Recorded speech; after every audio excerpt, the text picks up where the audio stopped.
State attorneys general are accusing the popular app TikTok of mislabeling and misrepresenting the safety of their own app in order to get around laws designed to protect children from harmful content. Now they're getting sued.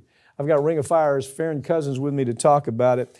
You know, I think this is, as I read this, it's like, it's going to be a stretch. I think it's going to be a stretch. Unless there's the specific, well, they've got some specific consumer fraud acts, laws there in the state. Maybe they can rely on that, but you know, TikTok's no worse than any rest of them, man. Well, that's what's so interesting to me about this lawsuit, because you got the Iowa Attorney General, and they came out and said, listen, TikTok says that it is suitable. The content on there is suitable for children 12 years of age and up. The Attorney General comes out and says, well, not so fast. There is nudity, there is drug use, there is, profanity, all of these things that otherwise, if it were in a movie or a TV show or in music, this would be regulated and you would have to say that, no, it's not appropriate for age group. Same thing with video games. So TikTok has nobody looking over their shoulder. And I think that's the problem. This lawsuit might be able to address that. I don't think they're going to get any actual damages. It's going to be a supervision kind of argument. Yeah. I'm not... Okay, so, but really, what about Google and the people that ultimately are at the top of the food chain? Don't they have responsibility here? I mean, if this is really a lawsuit, I mean, the women dancing provocatively, thong bikinis, button crotch shots. I mean, a kid can turn that on anywhere, but your point is that they've made this affirmative representation. No, this doesn't happen with us. Everything is age appropriate. Talk about, marijuana, hallucinogenics, all this stuff that a child can look at. And as I look at it, the only thing that you can really hang that on is their consumer act in that state and the representation. But talk about, to me, the Google factor is a big factor here, isn't it? Yeah, because you have both Apple and Google that run their respective app stores, the two biggest in the country.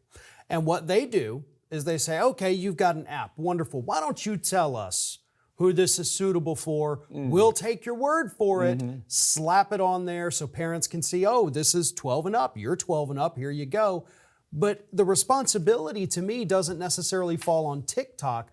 It goes back up to the top. It should be Apple and Google that are the ones trying to be held accountable here. And they're not going to, because it's money. Right. I mean, they're not going to, no, TikTok, you can't come here. It's all about money.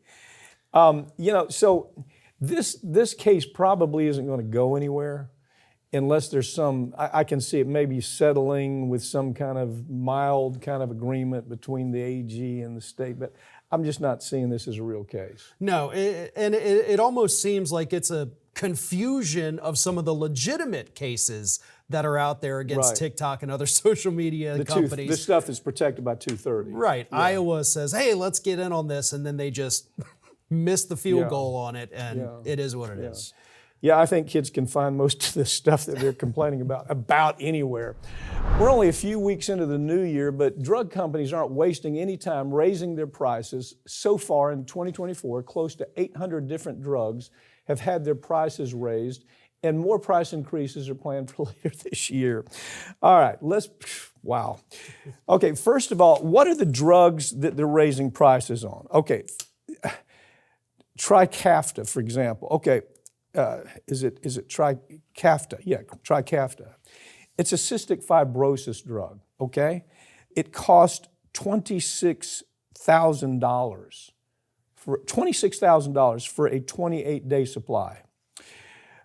You've got Fasenra. Fasenra is a drug that has to do with asthma.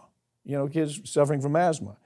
It's $5,000 a month just to have it, to have access to it.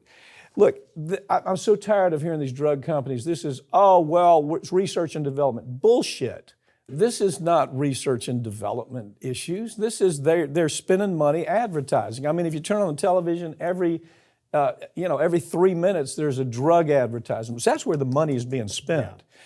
But I see, Congress, we had a great victory this year. We controlled the price of 10 drugs. Let's pick it up there. Yeah, look, we sit here like clockwork every January, and we do the story every single year, and we have for about 7 years now that we've been doing this show, talking about the latest drugs that these pharmaceutical companies raise the prices on, because they do it like clockwork. You can schedule your watch to it.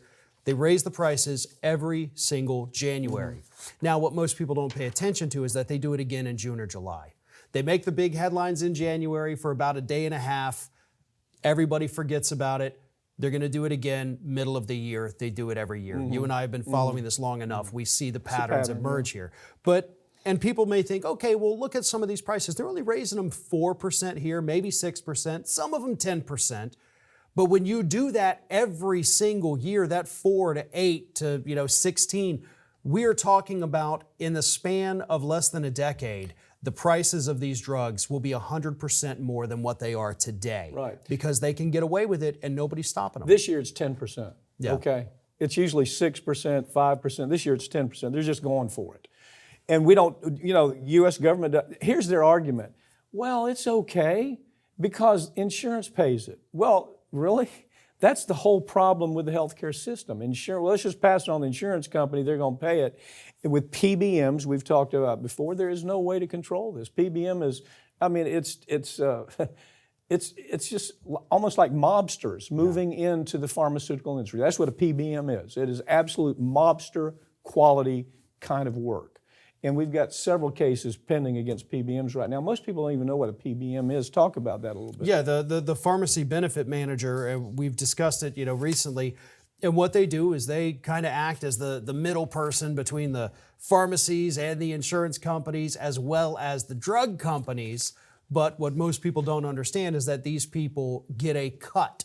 Right. Whatever we can increase the price for the consumer, I'm going to get a kickback on that. I'm going to get these rebates. I'm going to get more money. So if I raise your prices, and they're also bullies. So not only do they have, a hand in the price gouging, they also go to the insurance companies and say, listen, you have to cover this drug and you cannot cover this drug. Yeah. If you do this, bad things will happen. If you do not play ball with us here, bad things are going to happen. So they're just... It's one of those things I can't imagine going home at the end of the night, like saying, you talk about with the defense lawyers, and saying, oh, wow, you're not going to believe it. I made these poor people, now they can't get their cancer drugs. I doubt more than 5% people watching this right now even know what a PBM is. Right. There's no reason they should. But it's this hidden little deal that was created at first to let's have something to watch over the drug industry, to where control. Then the drug industry captures the PBMs. And it's all they call it rebates. It's payoffs. If you put my drug on a formulary list, I'm going to pay you off. That's what it is. It's a simple, matter of fact, I'm writing a book about it. It's a fiction book. It'll be out next January. But it's about, and the whole theme of the book is there's an Irish mob coming in to take over the PBM business.